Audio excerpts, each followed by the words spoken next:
মুমিন তো কখনো হতাশ হবে না, কেননা মুমিনদের প্রতিটি কষ্টের বিনিময়ে আল্লাহ তাআলা গুনাহ ক্ষমা করে দেন। আপনি একটা বড়ই খেতে গিয়ে বড়ই গাছের কাঁটার আঘাত পেয়েছেন, এর মাধ্যমে আপনার গুনাহ খাতাগুলো ক্ষমা করে দিবেন। সো আপনি টেনশন করছেন কেন? কষ্ট হচ্ছে, বিপদ আসতেছে, এর জন্য তো আল্লাহ তাআলা সুখ রেডি করে রেখেছেন। মুমিন তো কখনো টেনশন করবে না। মৃত্যু নিয়ে টেনশন করছেন, আরে যে ব্যক্তি মুমিন হবে, আল্লাহর সাথে সম্পর্ক তৈরি করবে, তার তো টেনশন হওয়ার কথা নয়, কেননা মৃত্যুর সাথে সাথেই আল্লাহ তার জন্য জান্নাতের ব্যবস্থা করে রেখেছেন। সাহাবায়ে কেরাম এটা বুঝেছিলেন, যার কারণে মুতার যুদ্ধের সময় নবীজি সাল্লাল্লাহু আলাইহি সাল্লাম ৩ জন সেনা কমান্ডার বানিয়েছিলেন। তখন সাহাবায়ে কেরাম প্রশ্ন করেছেন, ইয়া রাসূলুল্লাহ, কমান্ডার তো একজন হয়, আপনি ৩ জন বানালেন কেন?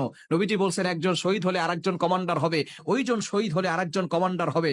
তখন এই ৩ জন ভাবতে পেরেছেন যে আমরা এই যুদ্ধে নির্ঘাত শহীদ হয়ে যাব।